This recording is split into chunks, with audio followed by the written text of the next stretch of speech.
James Gunn's Superman is breaking records on HBO Max streaming, but is it enough to launch the DCU to new heights? Hey y'all, SnarkyJay cosplay here. So way back in July, we got the release of James Gunn's latest James Gunn film, James Gunn's Superman by James Gunn. I know, I'm being petty about this, but anyway, the movie did pretty well at the box office, but what I want to talk about here is how incredibly well this incredibly lackluster film is performing on streaming. Superman hit 13 million views in its first 10 days on the streaming platform. This is after what was a pretty good theater run, all things considered, and much anticipation for the film all over Twitter, Instagram, Facebook, whatever social media you use. In those first 10 days is when it broke that record of 13 million views. And the only thing that came close, whose record was broken by Superman, was Barbie when it hit HBO Max in December of 2023. Chatter all over the internet and between the studios was basically absolutely ablaze because those numbers were unheard of, especially because Barbie was such a big spectacular with the whole Barbenheimer thing going on.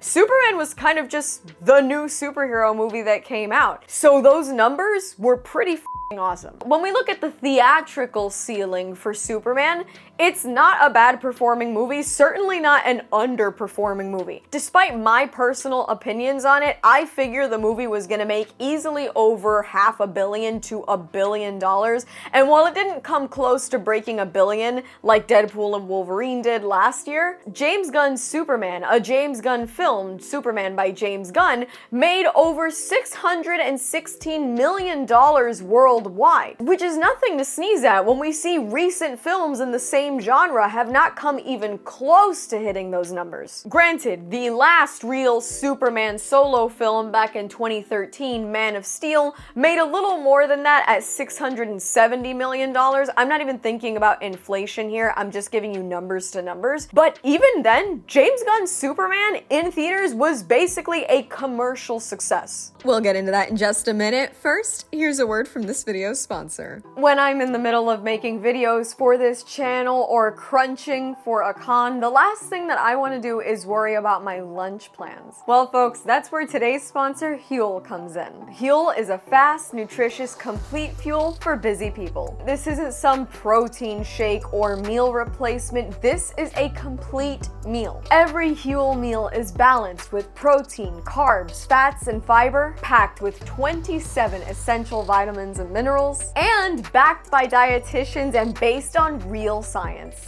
I have to tell y'all all about their Black Edition powder. This is their best-selling high-protein complete meal, and it's ready in under 30 seconds. Not only is it packed with 40 grams of high-quality protein, it also keeps you full and energized for hours with zero artificial sweeteners and no unnecessary additives. Plus, it's plant-based. With my busy convention schedule, I really don't want to have to stop to make lunch sometimes, or even worse, order takeout or go eat fast food. So it's so convenient to have Huel lying around the house for when I need a quick lunch that's packed with everything I need. And new from Huel is the Huel Daily Greens RTD. The Daily Greens RTD is chock full with 42 vitamins, minerals, and superfoods, 4 grams of fiber, and the best part, only 25 calories and only 1 gram of sugar. Personally, I love their blueberry flavor as an afternoon pick-me-up. Get Huel's newest products, plus the rest of their products for 15% off with this exclusive offer for new customers only with code SNARKY15 at Huel.com. Minimum $75 purchase. Its opening weekend was about $125 million domestically. That budget is somewhere around $225 million.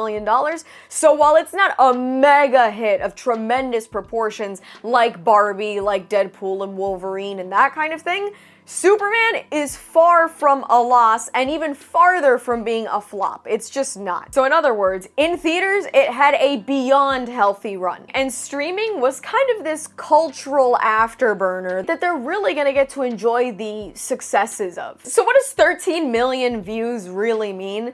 Well, as far as metrics are concerned, it's not great for cross-platform comparison. 13 million views is basically a platform-defined views metric. Nobody is talking about minutes watched, but even though it's messy for cross-streaming service comparisons, it's great for bragging rights, and at the end of the day, it does really bode well for Superman's performance after the box office. And again, while it's not like a Nielsen rating apples to apples comparison, I really don't think it matters. As somebody that did not like the movie, it would be unfair to say it's not absolutely killing it on streaming. The question here is that win on streaming services enough? On the one hand, a big HBO Max debut like this shows a reinvigorated fan interest for the DCU, and it's not just fans, it's also just casual viewers. That means that probably the average viewer, average moviegoer that isn't particularly interested in superheroes still had enough interest to open HBO Max, click, and stream it from the comfort of home, which sort of reflects the successes of movies that did really well after they left the box office back in the days of DVDs. It's having a really great post-box office shelf life.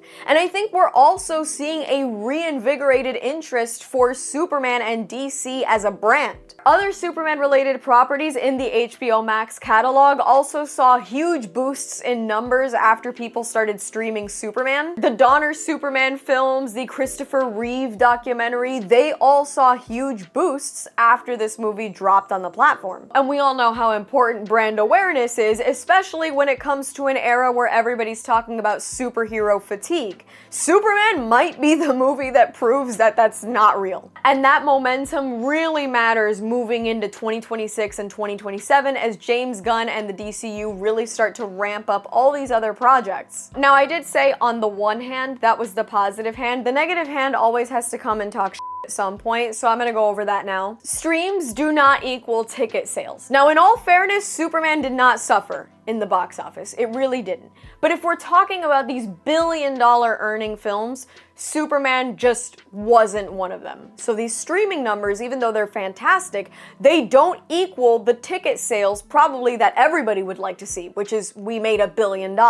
If Warner Brothers, which besides Barbie has had a rough few years, especially when it comes to DC, if they start using this streaming heat to justify really big theatrical releases, that's a huge risk to the company. Theaters are still the ones that set the precedent of a movie being an event. So without a billion-dollar safety net, to be throwing money at things and then hoping they have a really good shelf life on streaming is kind of risky. So they have to be careful not to learn the wrong lessons from this movie. I would argue the worst lesson they could learn is that every movie needs a dog who's a complete asshole in it, but hey, I'm not working at Warner Brothers, right? So who am I to talk? So what does this mean for James Gunn's roadmap for the DCU by James Gunn? Right now, season 2 of Peacemaker has pretty much hit week after week with really good reviews and consistent performance, which ties in perfectly with a really good spike in people streaming DCU projects on the platform. And we already have future DCU projects slated for as soon as next year.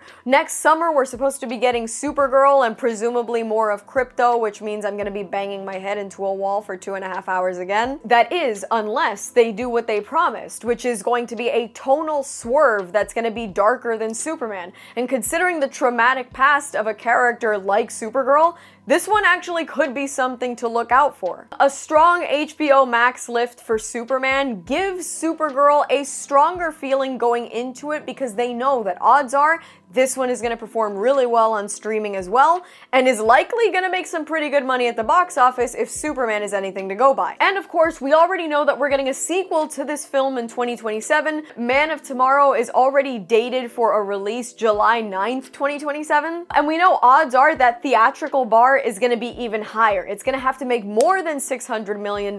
They're probably going to want to get even closer to that $1 billion mark. And this is where that streaming max momentum moving into movie money is really gonna have to prove itself. Honestly though, this whole thing has proved to work really well for Warner Brothers. They kept a pretty tight theatrical window. The movie ended up on streaming just 2 months after it hit theaters. But because they did so much marketing, built in so much hype, themed app takeovers, all sorts of stuff to promote not just the movie hitting theaters, but the movie coming to streaming. The entire DC catalog really saw a lift as a result of this movie. So in all fairness, Warner Brothers kind of figured it out with this one. And I think if they deliver on what they've promised with the Supergirl movie, it's gonna work really well, because we're gonna have gotten this really bright, lighthearted Superman this year, and next year we're supposed to get a darker Supergirl. And so we're gonna kind of find like a real groove that could develop out of the DCU, where there's a lot of tonal shifts and it's not entirely the same thing. Or maybe I'm just speaking out of forced optimism, because if James Gunn f***s up Batman, I don't know what I'm gonna do. I can't deal with the DCU being entirely what that movie was. Anyway, this video was not about my personal sentiments about the Superman film. I'm just here to talk numbers. Superman maxed out on Max, which is super.